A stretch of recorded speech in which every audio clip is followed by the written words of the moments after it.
Bismillahirrahmanirrahim. Assalamualaikum warahmatullahi wabarakatuh. Selamat pagi semuanya. Hari ini kita akan masuk ke pertemuan pertama mata kuliah Sistem Informasi Manajemen. Sebelumnya yang belum pernah ketemu sama saya, mungkin kita baru ketemu ya di semester 5 ini. Perkenalkan, nama saya Parlia Romadiana. Nah, nanti teman-teman bisa kontak saya di WhatsApp di 087792212747 jika ingin chat ataupun tanya-tanya seputaran tentang mata kuliah Sistem Informasi Manajemen. Nah, berhubung saat ini kita lagi kondisi pandemi ya, lagi COVID, maka dari itu kita kuliahnya via online, dan hari ini saya akan jelaskan beberapa tata tertib serta pengantar tentang Sistem Informasi Manajemen. Nah, sebelumnya kita bahas terlebih dahulu tentang tata tertib dan aturan perkuliahan untuk mata kuliah Sistem Informasi Manajemen. Nah, yang pertama itu kehadiran. Kehadiran itu wajib melakukan absensi di Google Classroom. Jadi yang saya akui absensinya adalah mahasiswa yang melakukan absensi di Google Classroom setiap pertemuannya. Jadi kalau misalnya kalian bikin atau absensi lewat WA, itu tidak saya anggap kehadirannya. Jadi terekam di dalam Google Classroom. Yang kedua, nah izin bisa via chat WA dengan nomor tadi yang saya jelasin dengan format NIM, nama, kelas, mata kuliah, serta alasan izinnya. Jadi harus lengkap ya. Kalau cuma bilang, Bu, saya nggak masuk, tapi saya nggak tahu itu siapa. Nah, jangan harap itu saya anggap izin. Jadi harus sesuai dengan format yang sudah saya berikan. Yang kedua tentang tugas. Nah, tugas yang diakui hanyalah tugas yang dikumpulkan via Google Classroom. Jadi kalau misalnya kalian kumpulkan via WA, itu nggak akan saya hitung tugasnya. Kecuali memang ada beberapa tugas yang aturannya misalnya harus via email dan segala macamnya. Selama saya bilang tugas itu dikumpulkan via Google Classroom, itu artinya yang saya akui, yang saya nilai hanyalah tugas yang memang dikumpulkan via Google Classroom. Oke. Nah, yang terakhir itu penilaian, masih sama seperti mata kuliah yang lain. Penilaiannya yang pertama absensi 10%, tugas 20%, UTS 30%, dan UAS 40%. Jadi usahakan setiap pertemuan hadir, apalagi kan kita kuliahnya online ya, jadi nggak ada lagi alasan motor rusak, nggak ada yang antar, dan segala macam. Nah, cuma modal kuota aja, dan kita juga nanti akan difasilitasi kuota oleh pemerintah ya, mahasiswa akan difasilitasi juga, jadi saya rasa nggak ada kendala untuk urusan kuota di dalam perkuliahan online. Nah, sekarang kita akan masuk pengantar sedikit tentang Sistem Informasi Manajemen.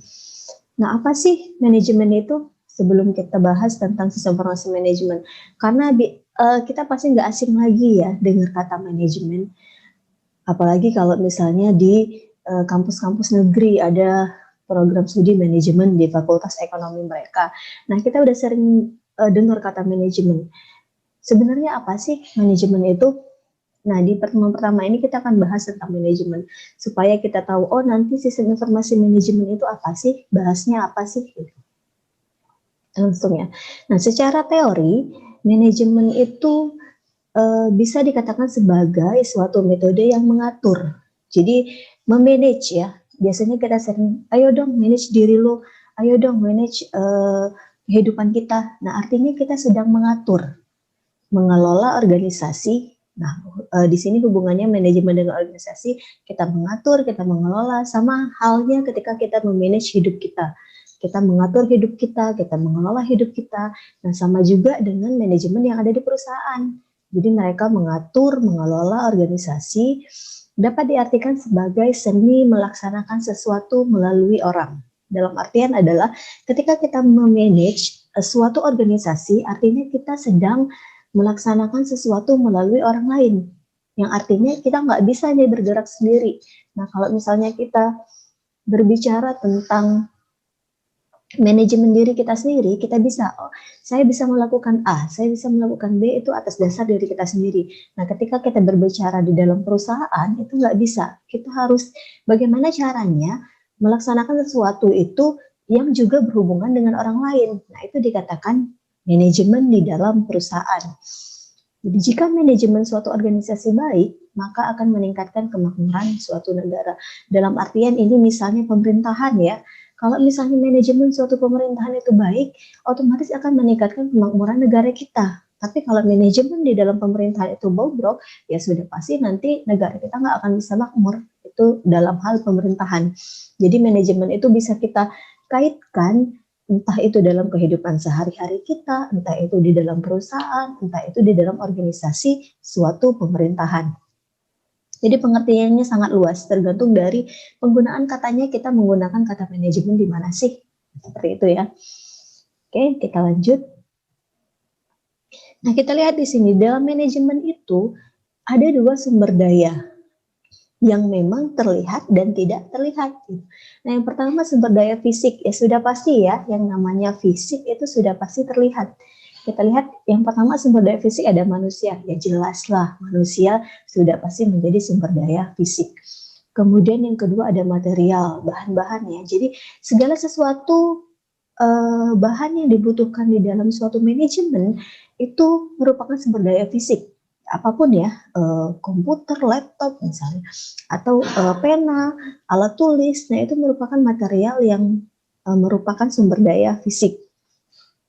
Kemudian yang ketiga ada mesin.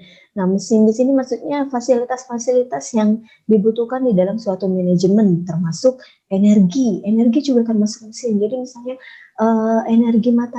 energi listrik gitu. Nah, itu termasuk ke dalam sumber daya fisik karena terlihat. Kemudian yang empat, uang ya. Sudah pasti ya, namanya kita mengelola suatu manajemen, itu kita pasti membutuhkan sumber daya fisik berupa uang. Jangankan untuk sumber daya fisik di dalam manajemen perusahaan. Sumber daya fisik yang di dalam manajemen hidup kita juga kita butuh yang namanya uang untuk mengelola segala sesuatu yang berhubungan dengan sumber daya fisik yang lainnya. Seperti material, kita butuh uang buat membeli material. Kemudian mesin juga, energi kita butuh uang juga. Nah, selain sumber daya fisik, di dalam manajemen itu ada satu hal yang sangat penting, yaitu sumber daya konseptual. Sumber daya konseptual itu adalah informasi. Kenapa dia disebut sebagai sumber daya konseptual, bukan sumber daya fisik? Karena bisa kita analisa ya, bahwa informasi itu sebenarnya dia tidak terlihat, tetapi sangat dibutuhkan oleh semua orang di dalam organisasi, sangat dibutuhkan oleh manajemen di dalam perusahaan, sangat dibutuhkan oleh manajemen di dalam pemerintahan, dan apalagi manajemen di hidup kita ya, kita sangat butuh segala sesuatu yang berhubungan dengan informasi. Ya, yang pastinya informasi sudah tahu semua ya, bagaimana cara menghasilkan informasi itu sudah dibahas di mata kuliah pengantar konsep sistem informasi. Nah, jadi informasi-informasi yang dibutuhkan, informasi-informasi yang diberikan itu semuanya berhubungan dengan sumber daya konseptual. Jadi dia bukan fisik karena tidak terlihat secara fisik, tetapi sangat dibutuhkan oleh manajemen. Kita lanjut ya, apa sih hubungannya? Nah, sumber daya fisik dan sumber daya konseptual itu sangat berhubungan. Jadi harus bersinergi nih. Di dalam manajemen itu nggak bisa cuma ada sumber daya fisik, atau nggak bisa cuma ada sumber daya konseptual saja. Jadi kedua sumber daya itu harus saling bersinergi, harus saling bekerja sama, harus saling berkontribusi supaya menghasilkan suatu manajemen yang baik, yang tadi seperti penjelasan di awal. Nah, kita lihat ya di dalam manajemen saat ini ada 4 perubahan lingkungan bisnis. Jadi manajemen yang saat ini itu sudah berbeda dengan manajemen konvensional yang dulu gitu. Jadi ada 4 perubahannya. Yang pertama ada munculnya ekonomi global, ada transportasi ekonomi industri, ada transportasi perusahaan-perusahaan bisnis, serta lahirnya perusahaan digital. Kita bahas satu persatu ya. Yang pertama, munculnya ekonomi global. Nah, manajemen saat ini nggak bisa lagi kita kaitkan dengan penjualan yang dilakukan antara satu desa ke desa, atau dilakukan antara satu kota dengan kota. Saat ini sudah muncul ekonomi global, di mana suatu perusahaan harus bisa memanage dirinya agar bisa bersaing di dalam ekonomi global. Dan dengan adanya sistem informasi manajemen itu akan sangat membantu proses masuknya kita ke dalam ekonomi global seperti ekspor dan impor. Sudah tahu ya ekspor itu apa, impor itu apa. Ya kalau nggak tahu nanti silakan searching di Google gitu. Terus saya jelasin. Jadi dengan adanya ekspor dan impor itu memunculkan ekonomi global. Yang mau tidak mau, manajemen yang dulunya hanya berkutat di dalam penjualan antar desa, yang berkutat di dalam penjualan antar toko, itu mau tidak mau harus berhubungan dengan ekonomi global yang saat ini sedang marak. Jadi harus adanya impor, ekspor yang terjadi di lingkungan kita. Jadi dengan adanya seperti itu, manajemen harus berubah nih. Manajemen nggak bisa lagi bertindak tradisional, nggak bisa lagi seperti itu karena kita sudah adanya muncul ekonomi global. Yang kedua, transformasi ekonomi industri. Nah, bisa kita lihat sendiri ya dari yang dulunya kita ekonominya pertanian gitu, ekonominya perkebunan. Nah, sekarang sudah muncul ke ekonomi industri. Jadi semua perusahaan sekarang sudah bergerak di bidang pabrik gitu, di bidang industri ya. Dan saat ini yang paling tren adalah yang paling disoroti adalah ekonomi kreatif. Jadi saat ini ekonomi kreatif tidak hanya di Indonesia, di seluruh negara lain pun ekonomi kreatif sedang marak-maraknya ditransformasikan. Yang dulunya ekonomi konvensional, ekonomi pertanian, kemudian lari ke ekonomi industri yang sekarang mengelola hasil pertanian pun sudah di industri, kayak misalnya hasil padi, hasil lada, itu kan sudah ada industrinya ya, sudah ada pabrik yang mengelola, hasil sawit sudah ada pabrik yang mengelola, dan saat ini sudah bertransformasi kembali ke ekonomi kreatif, di mana semua orang sudah mulai memunculkan gagasan dan idenya itu untuk membuat suatu ekonomi kreatif, kayak misalnya contoh kecilnya, sekarang apa lagi maraknya misalnya susu kurma. Nah itu kan sebelumnya nggak ada tuh di ekonomi industri ya, produksi susu gitu. Nah dengan adanya ekonomi kreatif, bagaimana sih orang memunculkan ide, memunculkan gagasan kok bisa jadi susu kurma?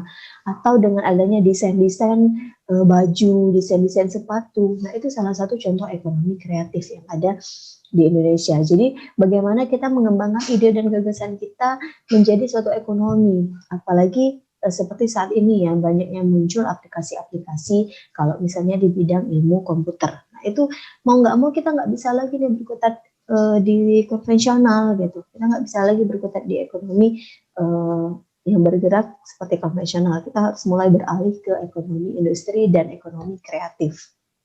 Karena mau nggak mau manajemen ini harus mengubah mengikuti pola yang sedang tren saat ini. Nah, kemudian transformasi perusahaan-perusahaan bisnis. Nah, ini tadi sama seperti yang saya jelasin ya. Dulu kalau misalnya perusahaan tradisional, di dalam manajemennya dia harus mengikuti aturan yang ketat. Terus nggak boleh menyimpang, nggak boleh ada kesalahan, nggak boleh gagal gitu. Terus dia sifatnya kalau dulu manajemen di dalam perusahaan tradisional itu dia hanya menunggu perintah atasan. Oh silakan print A, dia print gitu. Silakan print B, dia print. Silakan kerjakan A, dia kerjakan gitu. Jadi sifatnya kaku. Dia kaku, tidak produktif, serta ya akan menimbulkan kebosanan di dalam manajemen itu sendiri. Karena semuanya menunggu perintah, kemudian semuanya based on rule gitu, semuanya berdasarkan aturan-aturan yang memang ketat yang sudah disediakan oleh manajemen. Yang mau tidak mau semua karyawan itu harus mengikuti peraturan tersebut. Nah itu sebenarnya masih konsep perusahaan tradisional. Nah saat ini kita sudah tidak bergerak lagi tuh di perusahaan tradisional karena sekarang sudah muncul atau lahirnya perusahaan digital. Seperti kita lihat ya, semua perusahaan itu mau nggak mau ya mereka harus bergerak, mereka harus bisa mengikuti tren yang saat ini. Kayak misalnya perusahaan digital ya, kita lihat aplikasi-aplikasi kayak Gojek, misalnya Grab, terus aplikasi-aplikasi yang memang untuk pemesanan hotel misalnya, apa sih namanya, OVO ya, OVO atau bukan OVO, saya lupa itu apa namanya. Nah, jadi perusahaan seperti itu, si ojek pangkalan itu nggak bisa tuh dia, kalau misalnya sekarang kita lihat sendiri ya, ojek pangkalan itu banyak merasa dirugikan, banyak merasa mereka nggak bisa lagi cari pekerjaan gitu, karena sebenarnya mereka yang tidak mau bertransformasi, mereka yang tidak mau mengikuti tren yang ada saat ini, atau misalnya seperti hotel-hotel Oyo ya, Oyo salah satu nama aplikasinya. Nah, hotel kita lihat sekarang ya, kalau misalnya kita mau pergi keluar kota, kita pasti melihat list hotel itu di aplikasi dong. Nah, kita lihat list aplikasi, dan ketika hotel si A itu nggak masuk di aplikasi, akan sangat sulit dia mendapatkan tamu di hotel itu. Jadi mau nggak mau ya, hotel-hotel saat ini harus bisa bergerak. Oh, saya harus join nih di aplikasi A, saya harus join di aplikasi B, atau bahkan mereka membuat suatu aplikasi sendiri gitu, untuk mempromosikan hotelnya. Jadi kalau hotel-hotel yang masih sifatnya konvensional, menunggu tamu datang, itu akan kalah bersaing dengan hotel-hotel yang sudah menggunakan aplikasi atau yang sudah berkontribusi terhadap satu aplikasi yang memang disediakan untuk mempromosikan hotel-hotel tersebut. Nah, dengan lahirnya perusahaan digital seperti ini, manajemen pun harus berubah. Manajemen nggak bisa lagi dikatakan sebagai, oh saya mau yang tradisional, aturannya ya harus nunggu tamu ya nunggu tamu gitu. Aturannya bagian marketing ya harus jalan-jalan, harus ke dinas-dinas gitu untuk mempromosikan hotelnya. Nah, kita lihat sendiri, apalagi di masa pandemi saat ini gitu. Ketika bagian marketingnya harus tetap disuruh jalan-jalan ke dinas, harus disuruh jalan-jalan ke perusahaan lain untuk mempromosikan hotelnya, ya apakah akan berfungsi dengan optimal gitu. Sedangkan kita aja diminta buat jaga jarak, terus kita diminta untuk mengurangi berhubungan dengan pihak luar. Nah, nggak bisa seperti itu lagi. Jadi kalau memang aturannya bagian marketing secara tradisional itu harus datang nih ke hotel-hotel. Ya dengan adanya pandemi seperti ini dan dengan adanya perusahaan-perusahaan digital yang muncul, ya harus beralih. Nggak bisa kita menggunakan manajemen tradisional. Harus wajib datang gitu. Nggak, kita harus beralih ke digital gitu. Gimana caranya? Jadi sebenarnya setiap apapun yang terjadi itu pasti ada hikmah ya, termasuk kayak pandemi seperti ini. Ditambah dengan pandemi, ditambah dengan perusahaan digital yang saat ini memang sedang naik daun. Nah, itu akan membuat perusahaan digital semakin berkembang gitu. Jadi kita nggak mau harus nurut. Jadi kayak misalnya toko-toko grosir, kalau mereka masih tetap selling direct, mereka masih tetap berjualan secara langsung, menunggu customer datang, itu nggak bisa saat ini. Pertama karena sekarang digital ya, kita tinggal buka aplikasi, duduk manis di rumah, datang pesanannya gitu. Sedangkan kalau kita nggak mau bertransformasi, kita hanya tetap nunggu customer datang, ya akan kesulitan. Ditambah dengan kondisi pandemi saat ini gitu. Dan ya mau nggak mau kita harus lari ke perusahaan digital. Nah, itu beberapa ya konsep dari bisnis yang baru gitu. Bisnis ini yang sedang tren kita jalankan. Nah, kemudian berhubungan dengan sistem informasi manajemen, jadi apa sih sistem informasi manajemen itu sebenarnya? Kenapa manajemen membutuhkan sistem informasi gitu? Nah, masih ada yang ingat nggak pengertian sistem informasi itu apa? Dan kalian jurusan sistem informasi ya, ada yang ingat sistem informasi itu apa? Jadi minimal walaupun kalian tidak ingat pengertiannya, oh saya lupa Bu pengertiannya, ya kalian harus ingat konsepnya. Jangan sampai nanti ketika keluar ketemu teman-teman yang kuliah di Universitas Bangka Belitung, terus mereka nanya jurusan kamu apa? Jurusannya sistem informasi. Nah, mereka jurusan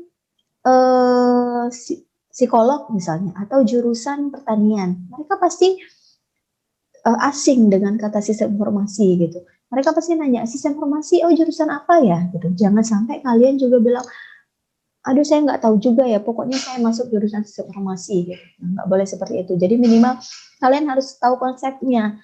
Walaupun tidak tahu secara teori, menurut para ahli sistem informasi adalah ABCD gitu. Tapi kalian harus tahu, oh sistem informasi itu ini. Gitu. supaya ketika teman-teman yang berada di fakultas lain atau yang berada di prodi lain bertanya, itu mereka dapat jawabannya minimal dengan bahasa kalian sendiri. Gitu. Nah, sebelum kita bahas tentang SIM, kita flashback dulu ya, walaupun sebenarnya kalian udah semester 5 harus sudah mengetahui itu sistem informasi itu apa. Nah, mungkin secara teori seperti ini ya, suatu komponen yang saling berhubungan yang mengumpulkan atau mendapatkan kembali, memproses, menyimpan, mendistribusikan informasinya kembali untuk mendukung pengambilan keputusan. Nah, itu sebenarnya secara teori.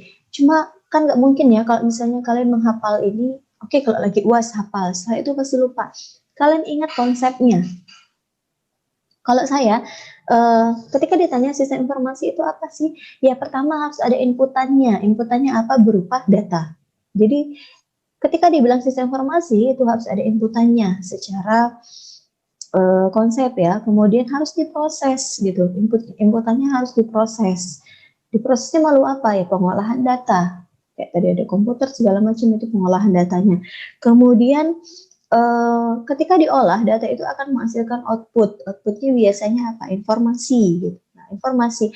Nah, bagaimana caranya informasi itu harus memunculkan feedback, dalam artian informasi itu harus menjadi data kembali untuk sistem informasi yang lainnya. Nah, itu yang dikatakan sebagai informasi. Dia sifatnya muter gitu. Jadi input, proses, output. Output itu akan kembali menjadi inputan, akan kembali menjadi data untuk sistem informasi yang lainnya. Jadi kita punya suatu data, kita proses, kita menghasilkan informasi. Nah, informasi itu akan menjadi inputan untuk sistem yang lainnya. Misalnya inputannya data calon mahasiswa baru, diproseslah, muncul informasinya laporan mahasiswa baru.